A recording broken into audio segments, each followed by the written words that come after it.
Back two commerce world. Discuss ചെയ്യാൻ പോകുന്നത് വളരെ ഇമ്പോർട്ടൻ്റ് ആയിട്ടുള്ള ഒരു ടോപ്പിക്കാണ് എക്കണോമിക് ഓർഡർ ക്വാണ്ടിറ്റി. EOQ എന്നാണ് അതിൻ്റെ ഷോർട്ട് ഫോം ആയിട്ട് പറയുന്നത്. അപ്പോൾ ഇത് മാനേജ്മെൻറ്റ് അക്കൗണ്ടിങ്ങിലും അതുപോലെ തന്നെ കോസ്റ്റ് അക്കൗണ്ടിങ്ങിലും വളരെ ഇമ്പോർട്ടൻ്റ് ആയിട്ടുള്ള ഒരു ടോപ്പിക്കാണ്. അപ്പോൾ അതിൻ്റെ തിയറി പാർട്ട് നമ്മളിത് ഡിസ്കസ് ചെയ്യും, അതുപോലെ തന്നെ പ്രോബ്ലം പാർട്ടും ഡിസ്കസ് ചെയ്യും.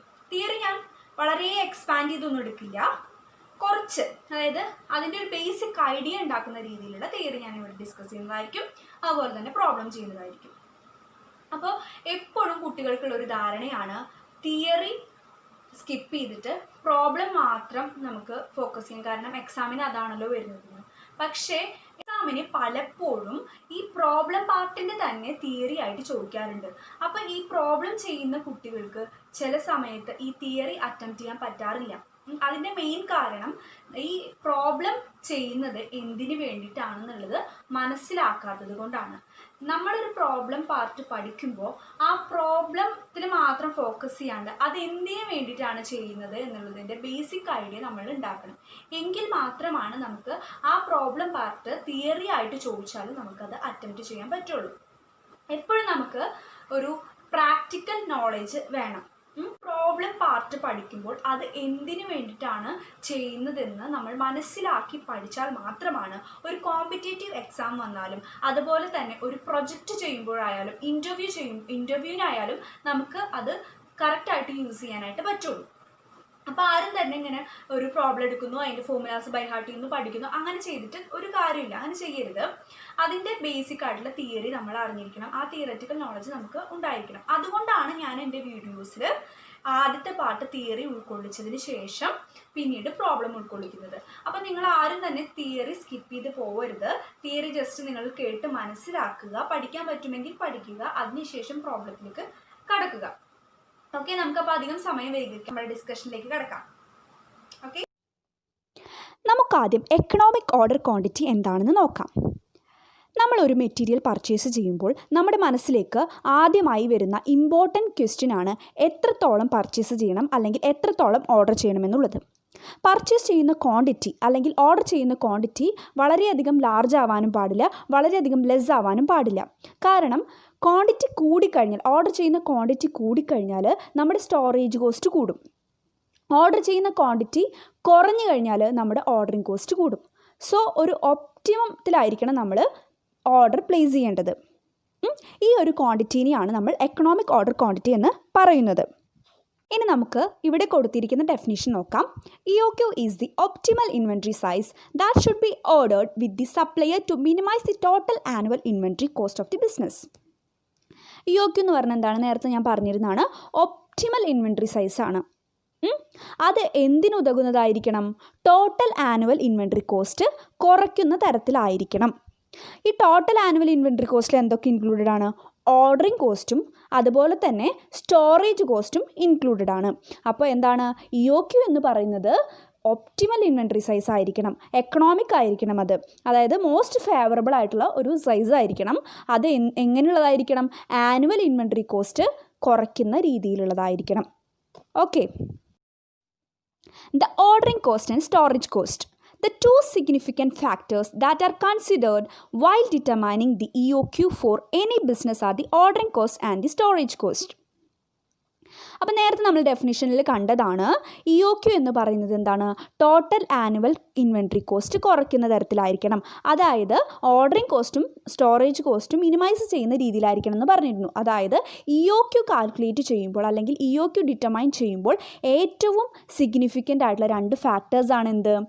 ഓർഡറിങ് കോസ്റ്റും സ്റ്റോറേജ് കോസ്റ്റും. ഫസ്റ്റ് വൺ ഓർഡറിങ് കോസ്റ്റ് ആണ്. ഓർഡറിങ് കോസ്റ്റ് എല്ലാവർക്കും അറിയുന്നുണ്ടായിരിക്കും, എങ്കിലും ഞാനത് എക്സ്പ്ലെയിൻ ചെയ്യാം. Ordering cost are those cost which are relating to purchasing and placing an order. Material purchase ചെയ്യുമ്പോൾ അതുപോലെ തന്നെ മെറ്റീരിയൽ പ്ലേസ് ചെയ്യുമ്പോൾ വരുന്ന എല്ലാ കോസ്റ്റിനെയും കൂടിയാണ് നമ്മൾ ഓർഡറിങ് കോസ്റ്റ് എന്ന് പറയുന്നത്. These are also known as buying cost. ഇതിനെ എന്താണ്? ബൈയിങ് കോസ്റ്റും എന്നും വിളിക്കുന്നുണ്ട്. ഇനി ഇതിൻ്റെ എക്സാമ്പിൾസ് എന്തൊക്കെയാണെന്ന് നോക്കാം. Examples of these cost include telephone charges, delivery charges, invoice verification expenses and payment processing expenses. അതായത് ഒരു മെറ്റീരിയൽ പർച്ചേസ് ചെയ്യുമ്പോൾ വരുന്ന എല്ലാ കോസ്റ്റിനെയും, പർച്ചേസ് ചെയ്ത് അത് പ്ലേസ് ചെയ്ത് വരുമ്പോഴുള്ള എല്ലാ കോസ്റ്റിനെയും കൂടി ഒരുമിച്ചാണ് എന്തെന്ന് പറയുന്നത്? ഓർഡറിങ് കോസ്റ്റ് എന്ന് പറയുന്നത്. ഓർഡറിങ് കോസ്റ്റ് അല്ലെങ്കിൽ ബൈയിങ് കോസ്റ്റ് എന്ന് പറയുന്നത്. Next one storage cost or holding cost or carrying cost. ഇത് മൂന്നും ഒന്നാണ്. ഇതിനെ പറയുന്ന വേറെ വേറെ പേരുകളാണിത്. The holding cost or storage cost are the cost that are incurred to hold inventory in a store or warehouse. Holding cost അല്ലെങ്കിൽ storage cost എന്ന് പറഞ്ഞാൽ ഇൻവെൻട്രി ഒരു സ്റ്റോറിലോ അല്ലെങ്കിൽ വെയർ ഹൗസിലോ സൂക്ഷിച്ച് വെക്കുമ്പോൾ ഉണ്ടാകുന്ന കോസ്റ്റാണ്.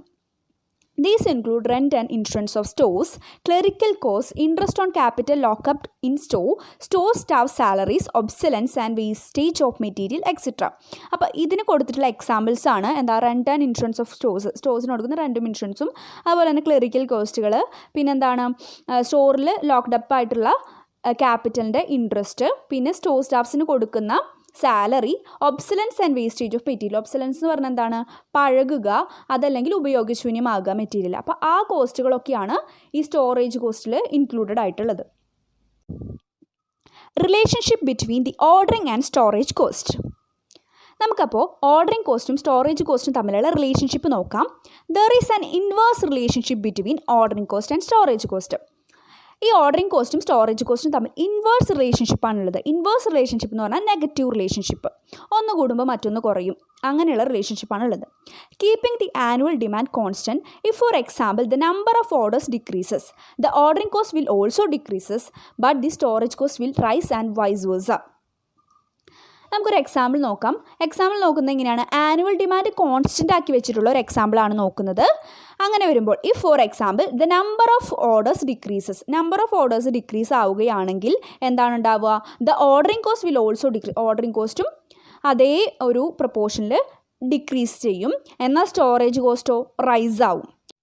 ഇനി അതിന് നേരെ തിരിച്ചായിരിക്കും ഇൻക്രീസ് ചെയ്യുമ്പോൾ സംഭവിക്കുക. അതായത് നമ്പർ ഓഫ് ഓർഡേഴ്സ് ഇൻക്രീസ് ചെയ്യുമ്പോൾ ഓർഡറിംഗ് കോസ്റ്റും ഇൻക്രീസ് ചെയ്യും, ബട്ട് സ്റ്റോറേജ് കോസ്റ്റ് എന്താ ചെയ്യുക? ഡിക്രീസ് ചെയ്യുകയാണ് ചെയ്യുക.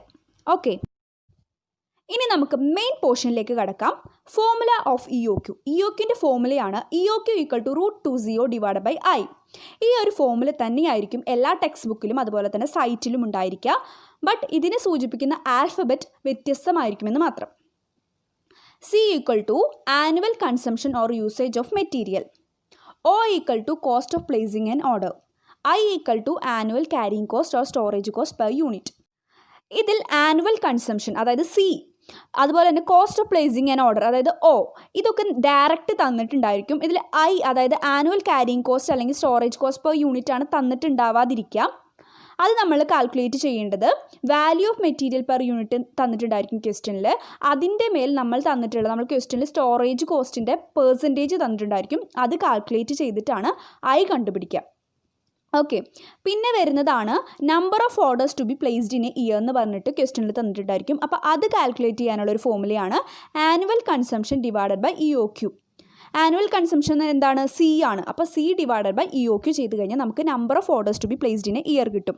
അപ്പോൾ ഈ number of placing in order എന്ന് പറയുമ്പോൾ ഇത് നമുക്ക് ആൻസർ കണ്ടുപിടിക്കുമ്പോൾ നമുക്ക് കിട്ടുക ഒരു ചിലപ്പോൾ കിട്ടുക ഇങ്ങനെ പോയിൻറ്റഡ് ഫിഗേഴ്സ് ആയിരിക്കും. അപ്പോൾ നമ്മളത് റൗണ്ട് ചെയ്യണം, കാരണം നമ്പറാണ്, എത്ര നമ്പർ ഓഫ് ഓർഡേഴ്സ് ആണ് പ്ലേസ് ചെയ്തതെന്നാണ് ചോദിക്കുന്നത്. അപ്പോൾ നമ്മൾ റൗണ്ടഡ് ഫിഗർ വേണം എഴുതാനായിട്ട്. അപ്പോൾ ഇത്രയേ ഉള്ളൂ. നിങ്ങൾക്ക് എല്ലാവർക്കും മനസ്സിലായെന്ന് വിചാരിക്കുന്നു. ഇതാണ് first problem. Calculate EOQ from the following information. Also calculate the number of orders to be placed in a year. Annual consumption 10,000 kg. Cost of placing an order ₹50. Cost per kg of material ₹2. Storage cost 8% on average inventory. ക്വസ്റ്റ്യനിൽ എല്ലാം direct തന്നിട്ടുണ്ട്. അപ്പോൾ നമ്മൾ കറക്റ്റായിട്ട് ആ ഫോർമുലയിൽ apply ചെയ്താൽ മതി. അപ്പോൾ നമുക്ക് ആദ്യം ഫോർമുല എഴുതാം. EOQ √2CO divided by I. ഇനി നമുക്ക് ഓരോന്നും എടുത്തെഴുതാം. C എത്രയാണ്? ആനുവൽ കൺസംഷൻ തന്നിട്ടുണ്ട്, അത് 10,000 kg ആണ്. 10,000 kg. ഇനി O ഏതാണ്? Cost of placing an order. അത് എത്രയാണ് തന്നിട്ടുണ്ട്? ₹50 ആണെന്ന് തന്നിട്ടുണ്ട്. ഇത് സൈനാണ്, 250 അല്ല, ₹50 എന്നാണ് ഞാൻ എഴുതിയിരിക്കുന്നത്. പിന്നെ നമുക്ക് കണ്ടുപിടിക്കാനുള്ളത് I ആണ്. I എന്ന് പറഞ്ഞാൽ എന്താണ്? Annual carrying cost or storage cost ആണ്. അത് എന്തിൽ കാൽക്കുലേറ്റ് ചെയ്യാനാണ് നമ്മൾ നേരത്തെ പറഞ്ഞത്? I കാൽക്കുലേറ്റ് ചെയ്യുന്നത് സാധാരണ വാല്യൂ ഓഫ് മെറ്റീരിയൽ പെർ യൂണിറ്റിലാണ് കാൽക്കുലേറ്റ് ചെയ്യുന്നത്. അപ്പോൾ ഇവിടെ എത്രയാണ് തന്നിട്ടുള്ളത്? 2 തന്നിട്ടുണ്ട്. 2ൻ്റെ 80% കണ്ടുപിടിക്കുമ്പോൾ നമുക്ക് എന്ത് കിട്ടും? I കിട്ടും. 2 × 8%. 2 × 8%. 0.16 ആണ് കിട്ടുന്നത്. ഇനി നമുക്ക് ഡയറക്റ്റ് EOQ കാണാനുള്ള ഫോർമുലയിൽ ഇത് അപ്ലൈ ചെയ്യാം. 2 × C 10,000 × O 50 all divided by 0.16. 2 × 10,000 × 50 divided by 0.16.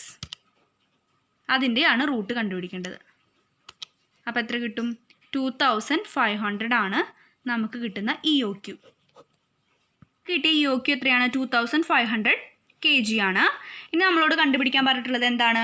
Also calculate the number of orders to be placed in a year. അപ്പോൾ എത്ര ഓർഡേഴ്സ് ആണ് ഒരു ഇയറിൽ ഉള്ളതെന്നും കൂടി കാൽക്കുലേറ്റ് ചെയ്യണം. അപ്പോൾ നമുക്കത് എഴുതാം. Of orders to be placed in a year equal to annual consumption divided by EOQ. ഇത് തിയറി പോർഷൻ എടുക്കുമ്പോൾ ഞാൻ എക്സ്പ്ലെയിൻ ചെയ്തിട്ടുള്ളതാണ്. അപ്പോൾ നിങ്ങളതൊന്ന് നോക്കുക. ആനുവൽ കൺസംഷൻ എത്രയാണ്? 10,000 ആണ്. EOQ നമ്മൾ കണ്ടുപിടിച്ചിട്ടുണ്ട് 2500. 10,000 ഡിവൈഡ് ബൈ 2500. 4 ആണ്. 4 ഓർഡേഴ്സ് ആണ് ഒരു ഇയറിൽ വന്നിട്ടുള്ളത്. അപ്പോൾ number of orders to be placed in year എന്ന് പറഞ്ഞാൽ എത്രയാണ്? 4 ഓർഡേഴ്സ് ആണ് ഒരു ഇയറിൽ വന്നിട്ടുള്ളത്. ഓക്കെ, നേരത്തെ ചെയ്ത പ്രോബ്ലത്തിലെല്ലാം പോയിന്റ് ബൈ പോയിന്റ് ആയിട്ട് തന്നിട്ടുണ്ടായിരുന്നു. ഇപ്പോൾ ഒരു പാരഗ്രാഫ് മോഡലാണ്. ഇതിൽ കുറച്ച് ഇൻഡയറക്റ്റ് ആയിട്ടാണ് കാര്യങ്ങൾ തന്നിട്ടുള്ളത്. എങ്കിലും നമുക്ക് പെട്ടെന്ന് തന്നെ വായിച്ചാൽ മനസ്സിലാവും. അപ്പോൾ ഈ പ്രോബ്ലം കൂടി നമുക്ക് ചെയ്യാം. The annual consumption 18,250 units at a price of 36.50 per unit. The storage cost is 20% on average inventory and the cost of placing an order is ₹50. How much quantity to be purchased at time? അപ്പോൾ നമുക്ക് ഈ question വായിക്കുമ്പോൾ തന്നെ എല്ലാ കാര്യങ്ങളും മനസ്സിലാവും.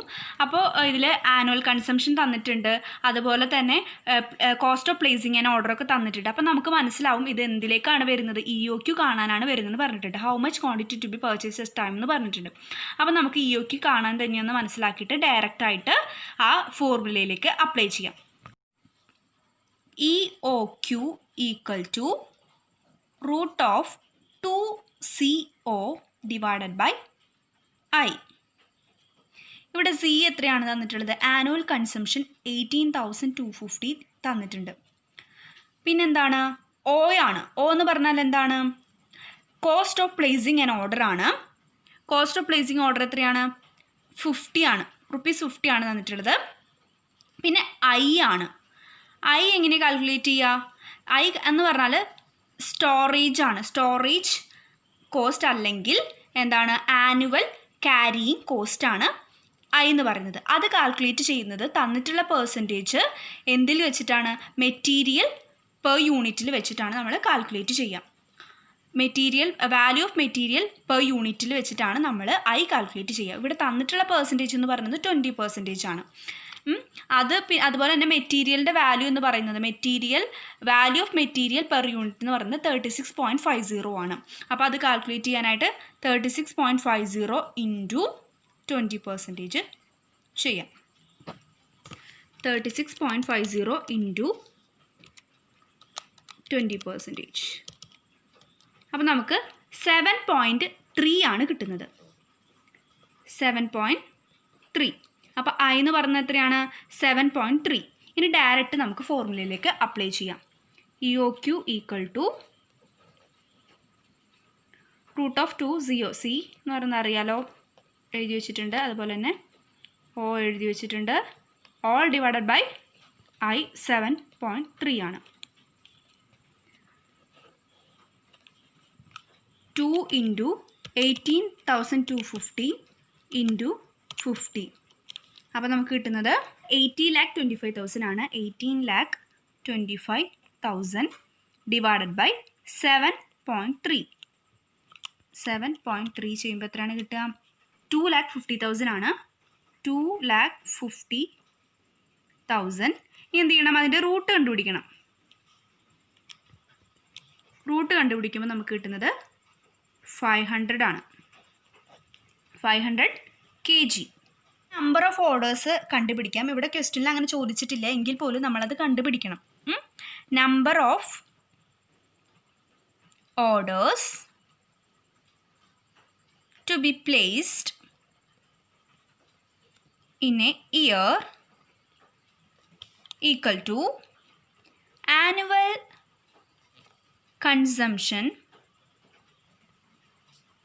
divided by EOQ. Annual consumption എത്രയാണ്?